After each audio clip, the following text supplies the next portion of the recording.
کرنے والا۔ مولانا نماز عشاء میں وطروں کی دعا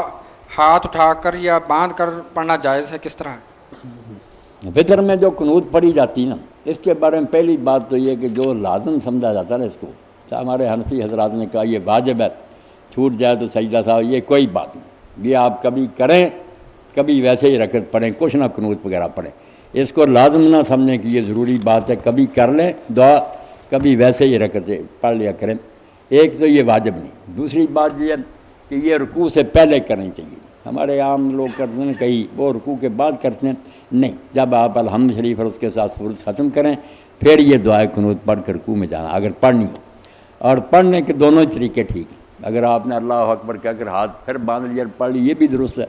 رسول اللہ سے اس بارے میں کچھ نہیں ثابت ہوا، کسی کے پاس کوئی حوالہ نہیں، سارا صحابہ اور تابعین کا عمل ہے، ان لوگوں نے جو نیک کام کیے وہ حضور سے ہی سیکھے نا۔